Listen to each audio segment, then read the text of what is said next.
So this is Les Weiler for That's My Entertainment, and I am speaking to Mike Mendez, who recently wrote the Nubbin But Trouble episode for Stand Against Evil, as well as having done a whole host of fun films, including Big Ass Spider, The Convent, Grave Dancers.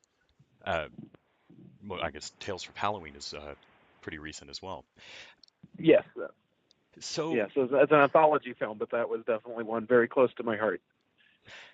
so let's. I wanted to talk to you. I just watched the Nubbin But Trouble episode, which was, I think, now holds its place as my favorite Stand Against Evil episode.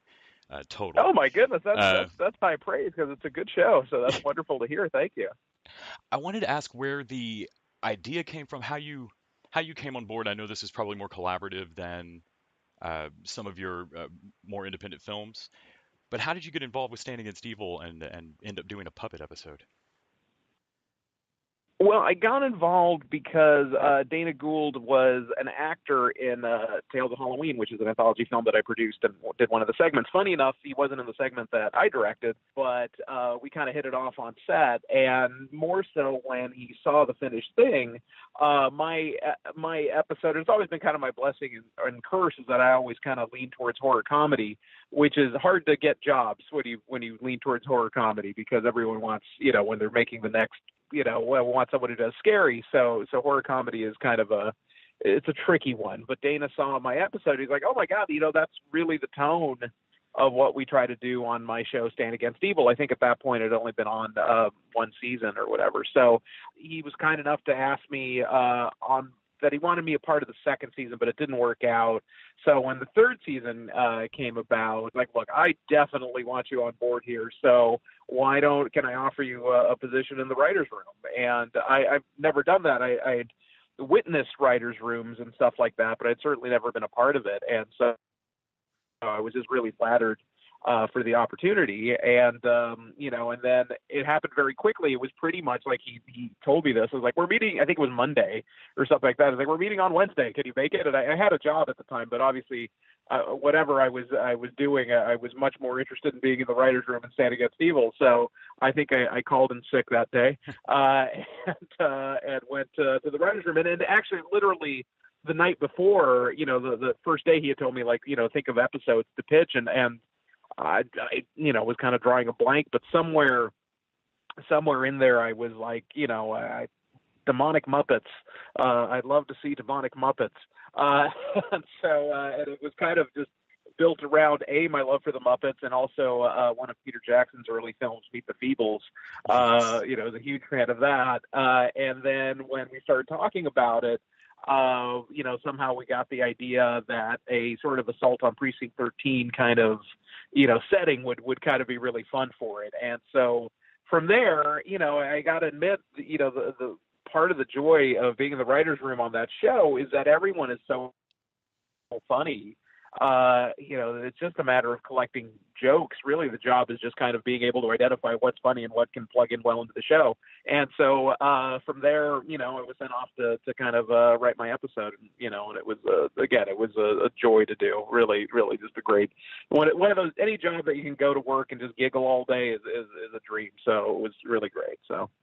Something that struck me about this episode was I felt like particularly how tightly all of the plots kind of came together. The Chekhov's gun of Stan's beer, all these different aspects, and how nicely it all dovetails just beautifully in the last bit. Was that something that you were particularly conscious of in writing a television episode? Was that different for you than, say, breaking a feature film?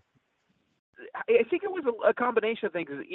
Part of the challenge on a show like this is that it's 22 minutes.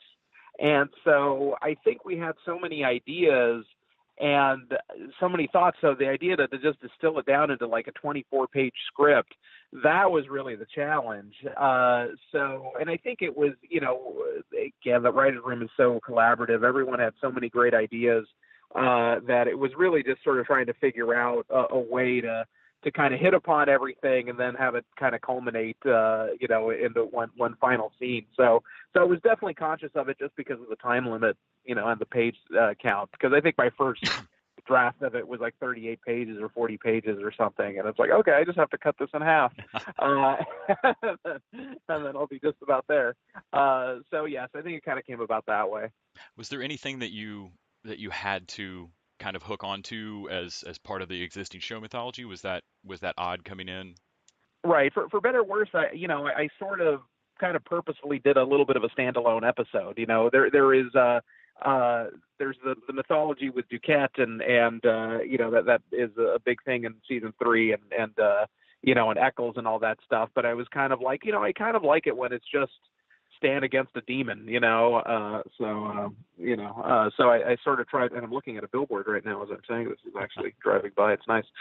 Anyway, but try to keep it as standalone as possible. So I think that was kind of my approach on it, and why it turned out that way.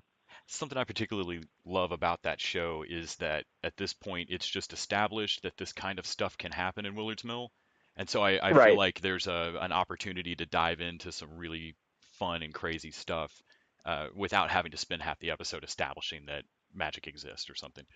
I think so too, and I think that's sort of the fun. Is at this point we just know that demons are out to get them, and we don't really need to know anything really far beyond that. So I think we really are kind of unbridled and kind of can do kind of whatever. So I think that's part of the joy of it. So, but I do really feel that. And I may be biased here, but I don't know if you agree. I really feel that the show has hit its stride in its 3rd season, and I'm really excited about, I'm hoping that it gets to continue and more adventures come. So I do as well. I've loved the show for the first 2 seasons, but I feel like it's hit some particular sweet spot in season 3, what I've seen so far.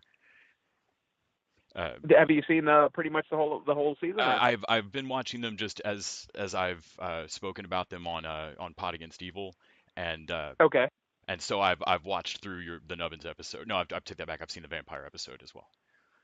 Oh, cool. So I about haven't half seen the that. battle. I've only seen 4 of them. I know what they are, of course, but yeah, I've only seen 4 of them thus far. But I've been having a good giggle across, the whole time. It's been great. Something watching the Nubbins episode, on the one hand, I could hardly imagine that anything, you know, didn't make it on screen. But like you said, I know that these things have to be cut down. Were there any particular scenes that you remember dropping or thinking that unbalances the tone, or that's an alley I don't want to go down, or we don't have time Well, for? there's definitely a lot of stuff that I had to trim down. One of the scenes that I wasn't involved in trimming down, but I completely understand why it happened. There was a whole fight with Dana's character and Marty Nubbins in the cemetery, and it was originally how he lost his hearing in the episode, because that was sort of the joke. If Stan can't see, we were like, well, let's make Dana deaf and have them communicate that way. It would be fun, but so originally there was like a scene where he's trying to get Marty Nubbins, and he's loose in the cemetery, and then Dana finds a gun in his kind of grave digger shed, and Marty's sitting on a group of pipes that say explosive, do not fire, or something that thing, and Dana sneaks up and fires, and there's a huge explosion, which is what causes him to go deaf.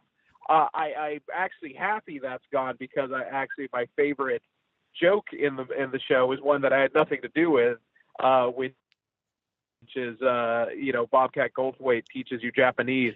Yes. I thought that was a much better way for him to go deaf, is just him listening to headphones and konnichiwa. Yes, it's just amazing. Like, that's really great. Yeah, and it was great of Bobcat to come in and do the episode. That was really awesome. So that was a nice surprise as well. Yeah. So anyways, that's one of the things that was fun. And I think, another thing that's largely budgetary is, my understanding is that we weren't allowed to, going in, we weren't allowed to use the police station, because I think they weren't letting us shoot there or something. And then I was told when I was writing the episode, no, we got the police station. So that whole third act is, I think it was they were rebuilding a sheriff station because it blew up in a previous episode, and so then at the last second we couldn't get the police station, so it kind of got rewritten, into the house at the end there. So that was but again, it's more production reasons. It's crazy the schedules that these things are shot in. They're shot in about 3 days, which is incredible to me. It really blows my mind how many creatures and effects and stunts and stuff are being pulled off, and it's in 3 days. So I understand when locations get cut and things need to be simplified. It makes perfect sense. And I know you have a background in FX on your early films. Yes. Can you talk a little bit about moving from directing to writing, kind of trying to keep that tone, keep that balance, be mindful of what effects can work? Sure. Is that different handing off a screenplay? Obviously, it's going to be different. Well, there's a part of me that by all means doesn't want to try to load them up with difficult effects that I know are time consuming and hard to do. So that I knew kind of going with hand puppets that wouldn't be too bad for them to pull off. So I was mindful for it, but in some ways, it was really kind of a weird thing, because in some ways, you write the thing and it was very close to me. It felt very much like making one of my features, and it felt like making a mini feature. And so it's sort of sad to like kind of hand it off and go like, I don't get to direct this, and that's kind of a bummer. But then something very odd happened on premiere night. I saw the finished thing and I enjoyed it, and I was like, oh my God, that was so easy. That was just neat to just write something and hand it off. And then months later, see a completely, mixed and polished and color corrected and, finished, piece of art. It was great. Like that was like, oh man, that was fantastic. So in some ways, I enjoyed the lack of headaches and not having to deal with the late nights and the stress of, are we going to make our day and all that kind of stuff that, that I didn't have to deal with, and just show up and see the finished product was actually kind of luxurious. It was nice. Something that I've loved in your movies is your opening scenes for me. Thanks. You do some spectacular, both from a music montage standpoint, but also just in the comedy and the pacing of them. I'm thinking particularly, anybody who's seen The Convent knows I've got to be talking about that one. Right. Sure. With You Don't Own Me by Leslie Gore playing, and then Big Ass Spider, of course, opens with Storm Large's cover of Where Is My Mind. Can you talk a bit about what music means to you in your films, how you use it, where you back off if you feel it's overused?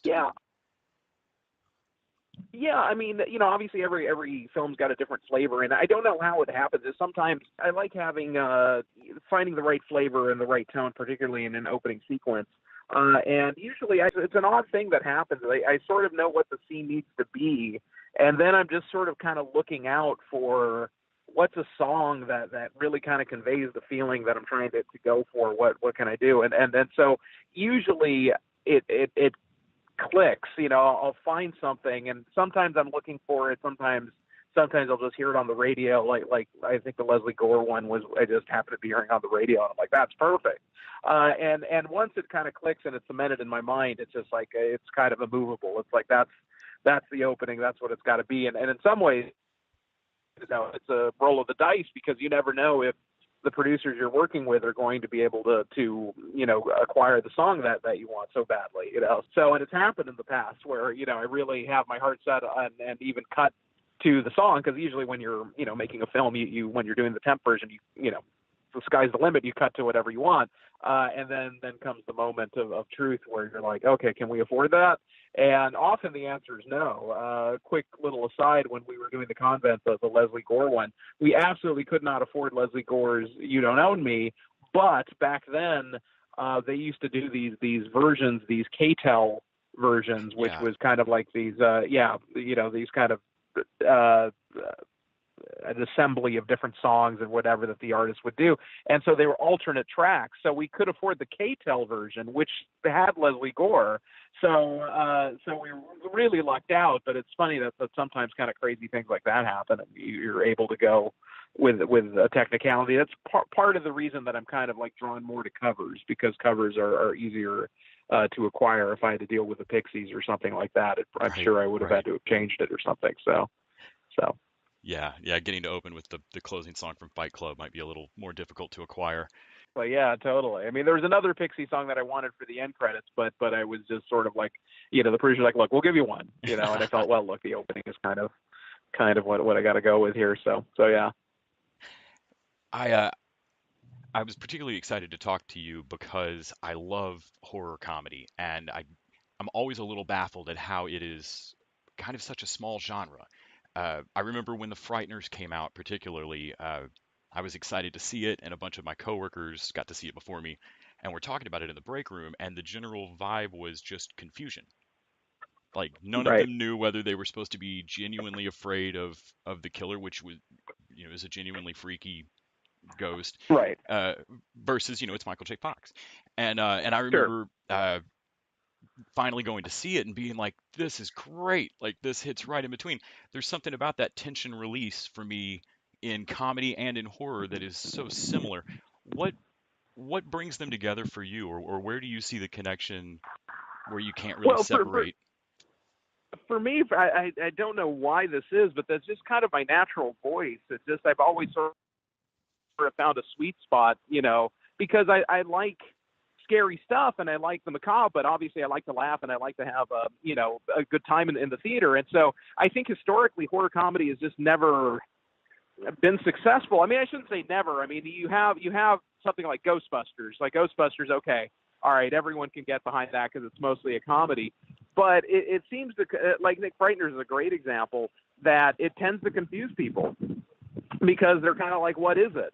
I don't know if I'm supposed to be scared or laugh. And so I kind of took I kind of do an approach this way, where I always kind of treat the characters seriously. That the characters can be funny, and but they're normal people, and then I always treat the macabre seriously, even if it's a silly thing like puppets. They're dangerous, and so and part of the comedy just comes from the reaction of people reacting, going, "What the fuck?" There's a giant spider. There's killer puppets on the loose. And so for me, that's sort of a safety that I can trust. If you believe in the characters and you like the characters and you're with them, then it doesn't matter how ridiculous the evil is. You're along for the ride. And so I think that's a tricky one. And I see things like, for instance, there was a show on recently, Scream Queens, Yeah. that at least in my opinion, that didn't have a particular point of view, and it was kind of like the comedy in that, to me, was a little like kind of just way too over the top, because there's the other way to do it, which is Scary Movie, which is like parody, and that's fine too. And Scary Movie's great, and that's a joy too. But that's kind of a different kind of comedy. What I'm attracted to more is the Shaun of the Dead, even to a small degree, because this is more a horror movie than a comedy, American Werewolf in London or something, where it's like, no, you just want likable characters that you want to believe in and you want to follow, So to me, that's sort of the key to it. But historically, people don't know what to do with it. Luckily, it's changing a little bit, and because the guts of the truth, that probably too much information. It's always been, challenging for me to get other jobs, because they're always like, oh, you do funny stuff. We're trying to do real horror, and because horror comedy doesn't, hit at the box office usually, people aren't looking to do it. But I think there have been things recently. I mean, I'm going back a little bit with like Zombieland and things like that, but especially on television, Ash versus Evil Dead, Stand Against Evil, where people are kind of seeing that there is a mix, and it's kind of a lovely mix. So I'm hoping that we'll see more of it, and there will be more jobs. That will be great. Yeah, I kind of feel like as horror maybe becomes a bit more mainstream, or a bit more everywhere. I mean, I can't imagine Walking Dead having been on TV when I was a kid. Uh, Oh no, and I real kind of boy, I kind yeah. of wonder if that normalization of it helps with us getting these genre blends with horror. You know, uh, those of us that aren't covering our eyes when Jason slashes somebody, but are half the time laughing. Uh, Right. I hope so. I'm seeing a little bit more of it, and I'm seeing a little bit more comfort with it. But let's see. Let's hope that lasts. And again, I think I'm so happy that something like Stand Against Evil, exists, because I think that's a great example of, like, we like those characters. Those characters are just funny, and we dig them and we like them, and we go on. Doesn't matter if it's a werepony or a giant caterpillar or whatever, a Kenny pillar. We can go with it because we just like hanging with Stan and Evie, and yeah. and Leon and everybody. So Do you have a funniest horror moment You know, whether it's from an otherwise serious horror movie, or do you have anything that jumps out in your mind as like that was a really great tension release, really great funny horror movie moment? Oh boy, I'm trying to think. Like my favorite. I'm trying to think of my favorite horror comedy moment. That's a good question. Um, yeah, boy, that is a tricky one. Evil Dead 2 is kind of my go-to when it comes to kind of horror comedy. And again, it's like, why do we love that? Because we like seeing Bruce Campbell, in pain. So I don't know why. I guess I'll go with this, and I don't know why this is necessarily my favorite horror moment, but it's a scene where they're in the cellar, they're outside the cellar, and a body's been dragged in, and the girl is trying to grab it out, and the feet and legs are sticking out, and then a never-ending geyser of blood keeps pouring out. I love that because I think that sort of kind of speaks to everything. It's kind of horrifying. She's trying to save a guy from being eaten, and then the blood kind of comes, and then we're expecting that, but then it doesn't stop. It just kind of keeps going and going and going and going, and and I kind of that's just kind of a great moment. That and the eyeball popping out and landing in her mouth is pretty great too. So That's right. so. Yeah. And Have Peter you? Jackson is also the king of that stuff, or was, I mean, I it's blasphemy to say, but I miss the old Peter Jackson more than I like the Hobbit movies, let's say, so, Yeah, I still but I can't think he entirely. was kind of the king. I still can't entirely get my head around like the lawnmower scene in Dead Alive, and like Unbelievable. that person Yeah. made The Hobbit, and yeah, Yeah. So great. And I'm happy that, he's apparently restoring, you know, Bad Taste and Dead Alive in oh, that's great. 4K, and I was hearing an interview with him. He's like, yeah, he's like he actually appreciates it when people know Bad Taste and can reference it. And I'm like, all right, that's cool, So anyway, That's great. Uh, yeah. have you had a scariest real life moment? Have you ever had a spooky Yeah. moment So that, yourself? and actually, and in typical me, it's also kind of funny too. I was about to take a piss, and I was looking at the toilet, and a little splash happened, a little ripple in the water, and that was weird. And then like a black thing kind of slithered out, and it was a rat, and it leaped out in front of me. And yes, I screamed in a way that I had never knew I was even capable of, and that was absolutely horrifying. Could have been worse. I could have been sitting. Right, right. But that was absolutely terrifying. That was. I think I'm still traumatized by toilets now. So. Well, I was tempted, honestly, to make this entire interview just yelling out names of your movies, and then, like, if we were in person, I think I would just yell out the names of your movies and high five you over and over. Almost all of your Oh, movie thank you. titles That's awesome. can just be yelled at top volume and sound amazing. Like Big Ass Spider, is just Lava Lantula. I mean, that's just Right, amazing. sure. Uh, Big Ass Spider was a huge fight to let them let me call it that. They absolutely did not want to call it that. It was literally a 2-year fight, but they finally were kind enough to, and they don't regret it. I think it was for the best for everybody. So. yeah, I remember when So was it South by Southwest that came to? yeah. I'm in Austin. I remember when that was here, and friends of mine were buzzing about it, and that's what struck me was like, oh wow, they know what they have. They are not embarrassed by it. They want this movie. They're calling it Big Ass Spider.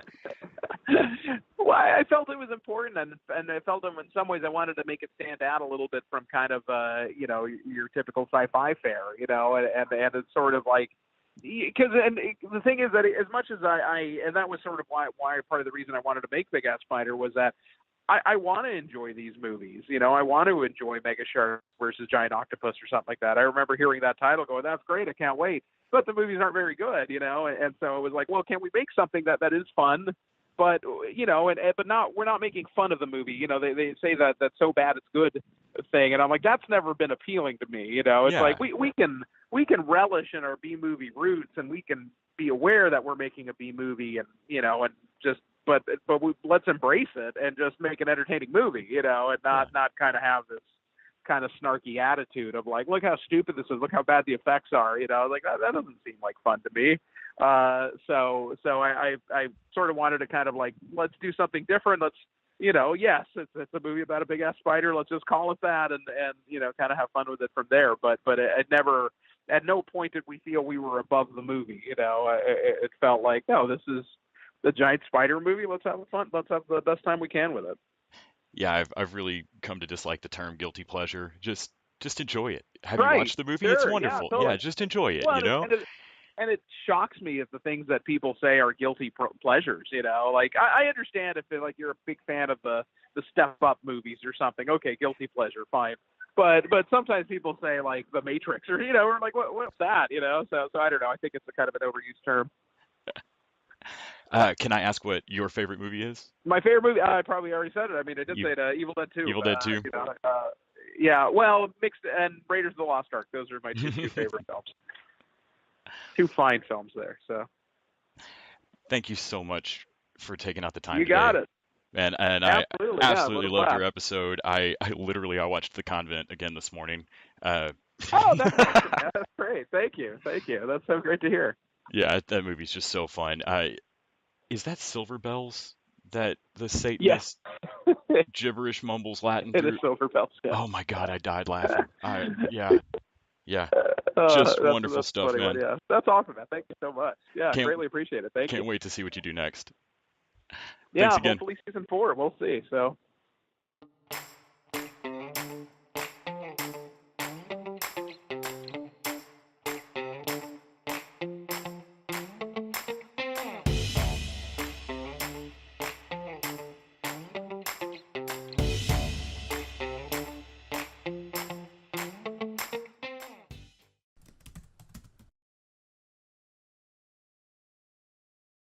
Hi, I'm Mike Mendez, and that's my entertainment. What's yours?